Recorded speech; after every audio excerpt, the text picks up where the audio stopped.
എത്ര കുടുംബത്തെ നശിപ്പിച്ച സാമാനമായത്, എത്ര പെണ്ണിനെ തമ്മിലടിപ്പിച്ച സാമാനമായത്, എത്ര മക്കൾ ഒളിച്ചോടി പോകാൻ കാരണക്കാരനല്ലയോ ഈ ശൈത്താനെ നീ? ഇല്ലയോ? 3 മക്കളുള്ള പെണ്ണ് എന്റെ ഭാര്യയെ മറ്റൊരുത്തന്റെ കൂടെ കൊണ്ടുപോയതും നീ തന്നെയല്ലേ?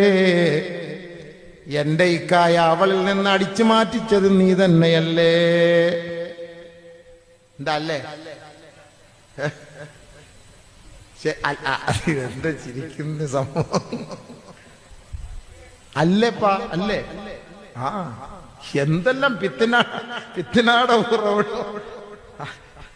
അഊദു ബികലിമാത്തില്ലാഹി താമ്മാത്തി മിൻ ശർറിൽ ജവ്വാൽ. എന്തെല്ലാം വിത്തിനകളാ പടച്ചവനെ ഈ സാമാനത്തിനിടെ.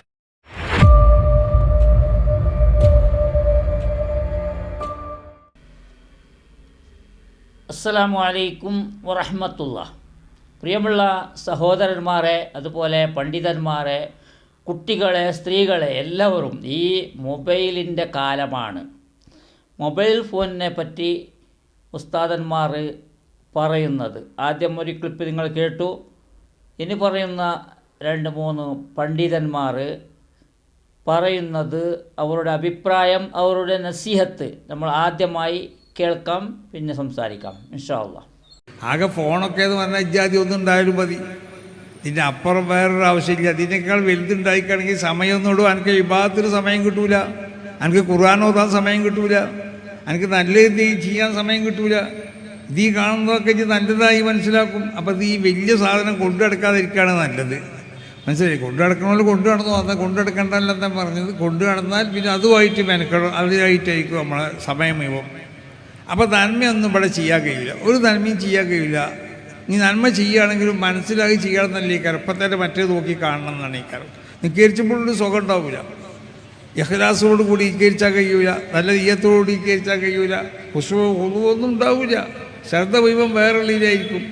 അപ്പോൾ അതിന്നൊക്കെ കുറച്ച് ഒഴിഞ്ഞിക്കുക നമ്മൾ. മനസ്സിലായില്ലേ? ഇതിപ്പോൾ ഈ വാട്സപ്പിലൊക്കെ ഏതോ ഒരുത്തൻ എന്തെങ്കിലും അവൻ്റെ തലയിൽ ഉദിക്കണമെന്ന് എഴുതി വിടുകയാണ് ഈ കാരണം. എന്നിട്ട് ഇത് വലിയ സംഭവമാക്കിയ സോഷ്യൽ മീഡിയയിലെ നന്മയും തിന്മയും എന്ന വിഷയമാണ്, ശ്രദ്ധേയമായ വിഷയമാണ്. സംഭവങ്ങൾ ഇപ്പോൾ എത്രത്തോളം പ്രഭാഷണം നടത്തിയാലും സോഷ്യൽ മീഡിയയിൽ നിന്ന് ജനങ്ങളൊന്നും പുറകോട്ട് പോവുകയില്ല, അത് ഉറപ്പായ കാര്യം തന്നെയാണ്. ഇനി വാട്സപ്പ് വേണ്ട, ഫേസ്ബുക്ക് വേണ്ട, അത് നെറ്റ് വേണ്ട, ഇത് വേണ്ട, ഇത് വേണ്ട എന്നൊക്കെ നമ്മൾ പ്രസംഗിക്കുന്നത് നമ്മൾ തന്നെ നെറ്റുമായിട്ട് ബന്ധപ്പെട്ട് ഫേസ്ബുക്കുമായിട്ടും വാട്സപ്പുമായിട്ടും ഒക്കെ നമ്മൾ ബന്ധപ്പെടും. സ്വാഭാവികമായിട്ട് ഇതെല്ലാം നമുക്ക് ഇന്നത്തെ സാഹചര്യത്തിൽ അനുവദനീയമായ കാര്യങ്ങളാണ്. അത് ഉപയോഗിക്കുന്നത് അത് ഹലാലായ മാറി. ബഹുമാനമുള്ളവരെ, നിങ്ങൾ കേട്ടല്ലോ, ഇതിൽ നമ്മൾ പഠിക്കാനുള്ളത് മൊബൈൽ ഫോണ് എന്നുള്ളത്, ഈ സോഷ്യൽ മീഡിയ എന്നുള്ളത് നല്ല കാര്യത്തിന് മാത്രം യൂസ് ചെയ്യണമെന്നാണ്. അത് ഏതാണെങ്കിലും അത് തന്നെയാണ് ചെയ്യേണ്ടത്. നമ്മളെ കയ്യിൽ ഒരുപാട് കാശുണ്ട്, അതല്ലെങ്കിൽ മീഡിയമായി കാശുണ്ട്. ഉള്ള കാശിനെ, ഉള്ളത് അള്ളാഹു തന്നതിലല്ലേ ബർക്കത്ത്, ഉള്ളതിനെ നല്ലതിലേക്ക് യൂസ് ചെയ്യേണ്ടതാണ്. ഒരു 100 രൂപ നമ്മളെ കയ്യിലുണ്ടെങ്കിൽ അത് പോയി വൈൻ ഷോപ്പിൽ പോയി നമ്മൾ വാങ്ങിക്കുന്ന മദ്യവും, അതുപോലെ ജ്യൂസ് കടയിൽ പോയി നമ്മൾ കുടിക്കുന്ന അവിടെ വാങ്ങിക്കുന്ന പാക്കറ്റ് ജ്യൂസും അത് ഒരുപോലെയല്ല. അതാണ് ഈ പണം, അത് അതിനും പണം കൊടുക്കണം, ഈ കാര്യത്തിനും പണം കൊടുക്കണം, മദ്യത്തിനും പണം കൊടുക്കണം, അതുപോലെ ജ്യൂസിനും പണം കൊടുക്കണം. രണ്ടിനും ജ്യൂസ് ആവുന്നത് പണമാണ് അവിടെ.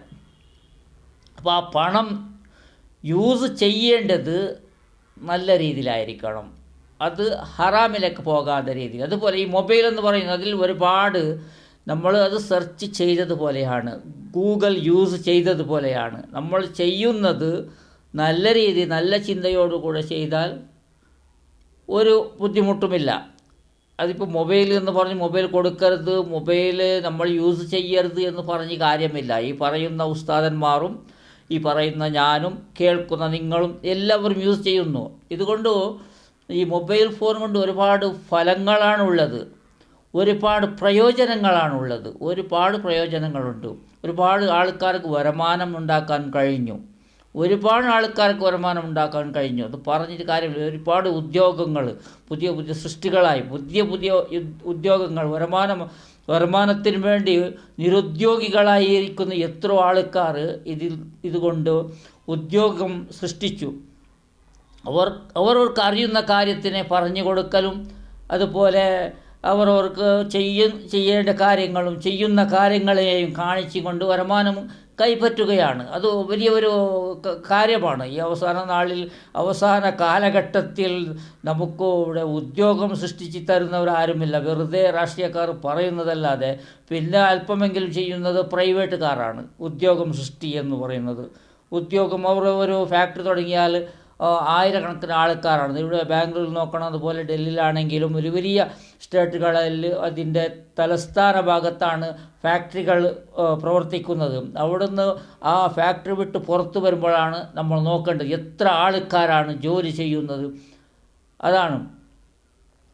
അതുപോലെ നമുക്ക് സർക്കാർ പറയുന്നു നമുക്ക് ഉദ്യോഗം സൃഷ്ടിച്ച് തരുന്നു എന്ന്, വളരെ കുറവാണ്. പ്രൈവറ്റുകാരാണ് കൂടുതൽ ഉദ്യോഗം സൃഷ്ടി ചെയ്യുന്നത്. ഇപ്പോൾ ഈ മൊബൈൽ ഫോൺ വന്നതിന് ശേഷം ഒരുപാട് ആൾക്കാർ ആ ഭാഗത്തേക്ക് ചിന്തിച്ച് വരുമാനം കൈപ്പറ്റാൻ തുടങ്ങി. അത് വലിയ നേട്ടമാണ്, വലിയ കാര്യമാണ്. പിന്നെ നമ്മൾ പറയുന്നത് യൂട്യൂബിൽ പറയുന്നു, നമ്മുടെ വീഡിയോയിൽ തന്നെ പറയുന്നു, ഒരുപാട് ആൾക്കാർ വിമർശിക്കുന്നവർ പറയുന്നു ദീനിനെ വിറ്റ് കാശുണ്ടാക്കരുത്. സത്യമാണ്, ദീനിനെ വിറ്റ് കാശ് ഉണ്ടാക്കരുത് എന്ന്. വെറുതെ ജോലി ചെയ്യാതെ ഒരു ജോലിക്കും പോകാതെ രാവിലെ എഴുച്ചിരുന്ന് മജ്ലിസ് ചെയ്ത് അതിൽ കമ്പനി തരുന്ന വരുമാനം പോരാത്തതിന് ഗൂഗിൾ പേ, ഫോൺ പേ എന്ന് പറഞ്ഞ് ആ പാവങ്ങളെ വിശ്വസിപ്പിച്ച് പറ്റുന്നതിനാണ് പറയുന്നത്. ചെയ്യാൻ പാടില്ല എന്നല്ല, നമുക്ക് ഏതെങ്കിലും ഒരു ഉദ്യോഗം വേണം. എനിക്കാണെങ്കിലും എനിക്ക് ബിസിനസ്സുണ്ട്, അതിനെ നടത്തുന്നതിനിടയ്ക്ക് നമ്മളൊരു 10 മിനിറ്റ് സംസാരിക്കണം, അത്രേ ഉള്ളൂ. അതുപോലെ ചെയ്താൽ അമിതമാകാനില്ല. ഇത് അതിലെന്നെ കരുതി അതിലെന്നെ സോഷ്യൽ മീഡിയയിൽ ചെയ്യുന്ന ദിക്റും തസ്ബിയും ഇതെല്ലാം നിങ്ങളുടെ ഇബാദത്താണ്. ആ ഇബാദത്തിന് ഒരു ഭാഗത്ത് കമ്പനി ഇൻകം തരുമ്പോൾ ഇവിടെ പടച്ചാൻ ഇൻകം തരുന്നോ ഇല്ലയോ എന്നുള്ള ഉറപ്പ് നമുക്കില്ല. ഇത് ഒരു ഉറപ്പില്ലാതെ നമ്മൾ മരണപ്പെട്ട് അങ്ങോട്ട് പോകേണ്ടവരാണ്. അപ്പോൾ നമുക്ക് പോകുമ്പോൾ ഒന്നും ബാക്കി ആകാനില്ല. അതുകൊണ്ടാണ് ആ ദീനിനെ വിറ്റ്, അതുപോലെ ദിക്ർ, തസ്ബീ, സ്വലാത്ത് എന്ന് പറഞ്ഞ് അതുകൊണ്ട് കിട്ടുന്ന കമ്പനി വരുമാനവും, അതുപോലെ വിശ്വസിപ്പിച്ച് ജനങ്ങളിൽ നിന്ന് എടുക്കുന്ന ഗൂഗിൾ പേ, ഫോൺ പേ, അവർ പാവം നമ്മുടെ കടം തീരുന്നു എന്ന് പറഞ്ഞ്, കടത്തിൻ്റെ മാത്രം സംസാരിക്കാം, കടം തീരുന്നു എന്ന് പറഞ്ഞ് അവർ നിങ്ങളെ വിളിക്കുന്നു, അതല്ലെങ്കിൽ നിങ്ങളുടെ മജ്ലിസ് കാണുന്നു, നിങ്ങൾക്ക് ഗൂഗിൾ പേ ഇട്ട് തരുന്നു, അല്ലാഹു ഉസ്താദ് പ്രാർത്ഥിച്ചത് കൊണ്ട് ദുആ ചെയ്തത് കൊണ്ട് നമുക്ക് കിട്ടുന്നു എന്ന് വിശ്വസിച്ച്, ആ വിശ്വസിപ്പിക്കൽ ശരിയല്ല. അവർ തന്നെ ദുആ ചെയ്യേണ്ടതാണ്, അവർ തന്നെ അതിൻ്റെ പരിഹാരം അള്ളാഹുവിനോട് ചോദിക്കേണ്ടതാണ്. അള്ളാഹുവാണ് പരിഹാരം കൊടുക്കുന്നത് എന്ന് പറഞ്ഞു കൊടുക്കാൻ നിങ്ങൾ ധൈര്യമില്ലാത്തത് എന്തുകൊണ്ടെന്ന് പറഞ്ഞാൽ നിങ്ങളുടെ വരുമാനം മുട്ടുന്നു എന്നാണ്. പറഞ്ഞു പോകുമ്പോൾ അതാണ് പറയാനുള്ളത്. നിങ്ങൾ ചെയ്യാൻ പാടില്ല എന്നല്ല, നിങ്ങൾ കമ്പനീൻ്റെ കിട്ടുന്ന വരുമാനം കൈപ്പറ്റിക്കോളൂ. ബാക്കിയുള്ള സമയത്ത് ഇബാദത്ത്, അള്ളാഹുവിന് വേണ്ടി ഇബാദത്ത് എടുക്കാം. നിങ്ങൾ പിന്നെ ഈ ഗൂഗിൾ പേയിൽ വരുന്ന വരുമാനത്തിന് എടുത്ത് പറഞ്ഞ ഈ ദിക്റോ തസ്ബീഹോ ഒന്നും നിങ്ങൾക്കത് ബാക്കിയാവുകയില്ല, ഉറപ്പായും ബാക്കിയാവുകയില്ല. അത് നമുക്ക് ചിന്തിക്കുമ്പോൾ മനസ്സിലാകുന്നില്ലേ? ഏതെങ്കിലും ഒരു കിതാബിൽ പറഞ്ഞിട്ടുണ്ടോ നമ്മൾ സുബ്ഹാനല്ലാഹ് അൽഹംദുലില്ലാഹ് പറഞ്ഞതിന് നിങ്ങൾക്ക് കൂലി കിട്ടുമെന്ന്? അള്ളാഹു പറഞ്ഞത് അള്ളാഹു തരുന്ന കൂലിയാണ്, ഇവിടുത്തെ കമ്പനി തരുന്ന കൂലിയല്ല പറഞ്ഞത്. അപ്പോൾ കമ്പനി കൂലി തരുമ്പോൾ നമുക്ക് അതിൽ ആഖിറത്തിലേക്ക് നഷ്ടപ്പെടും. അതുകൊണ്ട് നിങ്ങൾ ചെയ്യുന്നതിൽ വിരോധമല്ല, ചെയ്യുന്നതിൽ വിരോധിച്ച് കാര്യവുമില്ല. നിങ്ങൾ അതിന് ഇറങ്ങിക്കഴിഞ്ഞു എങ്കിലും 1% ചെയ്യണം. 100ൽ ഒരു 10% ചെയ്താൽ 90% വേറെ ജോലിയിലേക്ക് പോകണം. അത് ഇല്ലെങ്കിൽ നിങ്ങളുടെ മക്കളും അത് തന്നെയാണ് ആവർത്തിച്ച് തുടർച്ചയായി നിങ്ങളെ കണ്ട് നിങ്ങളുടെ മക്കളും അവരുടെ മക്കളും നമ്മുടെ പാരമ്പര്യം തന്നെ ഓൺലൈനിൽ ആയിപ്പോകും. യാതൊരു ജോലിയുടെ ചിന്തകളും ഉണ്ടാവുകയില്ല. നമ്മുടെ ബാപ്പ ചെയ്തു, മക്കൾ ചെയ്യുന്നു. ഇവിടെ കച്ചവടം അതുപോലെയാണ്, ബാപ്പ ചെയ്യുന്നു, മക്കൾ ചെയ്യുന്നു.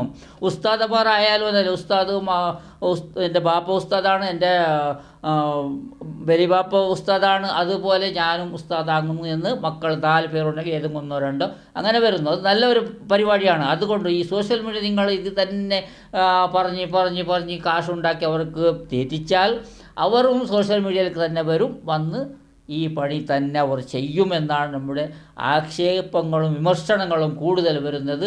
അതും കൂടാതെ നിങ്ങൾ വിശ്വസിപ്പിച്ച് ജനങ്ങളിൽ നിന്ന് കൈപ്പറ്റുന്ന ഒരു കാര്യം ഗൂഗിൾ പേ, ഫോൺ പേ, അവർ പാവങ്ങളാണ്.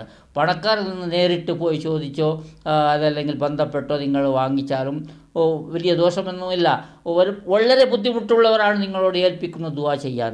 അതിനെ നിങ്ങൾ ദുരുപയോഗം ചെയ്യുന്ന അവരുടെ ഗൂഗിൾ പേ ചെയ്ത്, അതല്ലെങ്കിൽ ഒരു മന്ത്രിക്കാനോ ആരെങ്കിലും വന്നാൽ മന്ത്രം ശരിയാത്ത തെറ്റ് അതല്ല, അവരുടെ ബുദ്ധിമുട്ടുകൾ അതല്ലെങ്കിൽ അവരുടെ രോഗങ്ങൾ മന്ത്രിച്ചാൽ സുഖപ്പെടുമെന്നുള്ള അവരുടെ വിശ്വാസം. ആ വിശ്വാസത്തിൽ മന്ത്രിച്ചാൽ അപ്പോൾ തന്നെ എനിക്ക് എത്ര ദിവസമായി സുഖമില്ലാതെ അതല്ലെങ്കിൽ ജോലിയില്ലാത്ത എത്ര ദിവസങ്ങളായി നിൻ്റെ ബുദ്ധിമുട്ട് എന്താണ് എന്ന് ചോദിക്കാതെ അവൻ തരുന്ന 100 500 അവൻ തന്നു പോകുന്നു. അതും അങ്ങനെ, അതും മേടിക്കാൻ പാടില്ല. അവൻ ബുദ്ധിമുട്ട് കൊണ്ടല്ലേ വരുന്നത്. ഏതെങ്കിലും പണക്കാർ വരുന്നത് നിങ്ങൾ കണ്ടിട്ടുണ്ടോ? അവർക്ക് ആവശ്യമുണ്ടോ? അവർക്ക് സമയമുണ്ടോ? ഇല്ല, അവർ അത് തിരക്കിലാണ്. ഒരു തിരക്കുമില്ലാത്ത ജനങ്ങളാണ്. വളരെ താഴോട്ട് പോയ പാവപ്പെട്ടവരാണ്. വലിയവരിൽ നിന്ന് വാങ്ങിച്ചാലും ഒന്നും പറയാനില്ല. പാവപ്പെട്ടവരാണ്, കടത്തിൽ കുടുങ്ങിയവരാണ്, മക്കളില്ലാത്തവരാണ്. അവരുടെ വേദന കൊണ്ട് നിങ്ങൾക്ക് തരുന്നതാണ്. അതിനെ നിങ്ങൾ ഉപയോഗിക്കരുത്. അതിന് അവർക്ക് തന്നെ തിരിച്ചു കൊടുക്കണമെന്നാണ് ഞാൻ പറയുന്നത്. അതുകൊണ്ട് ഒരു കാര്യവുമില്ല. നിങ്ങളുടെ മക്കളുടെ അവസ്ഥ വല്ലാത്ത അവസ്ഥയായി പോകും. അവർ ഉദ്യോഗത്തിന് പോവുകയില്ല, അവർ ജോലിക്ക് പോവുകയില്ല. അതുകൊണ്ടാണ് ഞാൻ പറയുന്നത് സോഷ്യൽ മീഡിയ നമ്മൾ മിതമായി ഉപയോഗിക്കണം. അതിൽ നല്ലതും ചീത്തയുണ്ട്. അതും അതുപോലെയാണ് ബഹുമാനപ്പെട്ട ഉസ്താദന്മാർ പറഞ്ഞത്, തങ്ങൾ പറഞ്ഞത് എല്ലാം നമ്മൾ കേട്ടു. ഇനിയിപ്പോൾ അവസാനമായി ബഹുമാനപ്പെട്ട പേരോട് ഉസ്താദ് പറയുന്നു, അതും നിങ്ങൾ കേട്ട് വിരമിക്കുക. അസ്സലാമു അലൈക്കും വറഹ്മത്തുള്ളാഹി വബറകാതുഹു. പണ്ഡിതന്മാർ ഈ കാര്യം മുസ്ലിം ഉമ്മത്തിനെ, ലോകത്തുള്ള ജനങ്ങളെ ബോധ്യപ്പെടുത്തേണ്ടതുണ്ട്. ഞാനൊരു സന്തോഷം പറയട്ടെ. ഈ മൊബൈൽ ഫോൺ ചെറിയ മക്കൾ ഉപയോഗിക്കുന്നതിനെതിരായി ഞാൻ മുഹിമ്മാത്തിന്റെ സമ്മേളനത്തിൽ വെച്ച് സംസാരിച്ചിരുന്നു. ഇന്ന് വൈകുന്നേരം എനിക്കൊരു ക്ലിപ്പ് കേൾക്കാൻ കഴിഞ്ഞു. എന്റെ ഫോണിൽ മെസ്സേജ്, അതേ ശബ്ദ മെസ്സേജ് കേൾക്കാൻ കഴിഞ്ഞു. ഒരു വീട്ടിലെ 4 വയസ്സുള്ള ചെറിയ ഒരു കുഞ്ഞ്, അവന് മൊബൈൽ കിട്ടിയേ പറ്റൂ. മൊബൈൽ ഇല്ലെങ്കിൽ ബഹളമാണ്. പക്ഷേ എന്റെ ആ പ്രസംഗത്തിന്റെ ക്ലിപ്പ് കേട്ടതിന് ശേഷം ആ കുട്ടി ഇപ്പൊ മൊബൈൽ തൊടാറില്ല, എടുക്കാറില്ല. ആ കുട്ടി തന്നെ പറയുന്നു, പേരോട് ഉസ്താദ് പറഞ്ഞിട്ട് ക്യാൻസർ പിടിക്കുമെന്ന് എനിക്ക് വേണ്ട. ഇത് നമ്മുടെ മക്കളെയും നമ്മൾ പറഞ്ഞ് ബോധ്യപ്പെടുത്തേണ്ടതുണ്ട്. ആ മൊബൈൽ ഫോണിൽ ഗെയിം കളിച്ച് തോറ്റവനെ പരാജയപ്പെടുത്താൻ ജയിച്ചവൻ വന്ന് നല്ല വലിയ കല്ലെടുത്ത് തലയിലിട്ട് ഇന്ന് കൊന്നുകളഞ്ഞ വിവരമാണ് ഇന്ന് എനിക്ക് ഇവിടെ നിന്നറിയാൻ കഴിഞ്ഞത്. എന്തൊരു മുസീബത്താണ്. ആർക്കും ആരെയും കൊല്ലുന്നതിന് മടിയില്ല, സ്വന്തം തന്നെ പോയി ചാകുന്നതിന് മടിയില്ല, എന്ത് വരുന്നതിനും ഇവിടെ യാതൊരു ബോധവുമില്ല. ഓ സുഹൃത്തുക്കളെ, ഞാൻ നിങ്ങളോട് പറയട്ടെ, നമുക്ക് ഹബീബായ നബി തങ്ങൾ പഠിപ്പിച്ചു തന്ന മാർഗം സ്വീകരിച്ച് ജീവിക്കുന്നുവെങ്കിൽ ഒരപകടവും വരാനില്ല. നബിയൂനൽ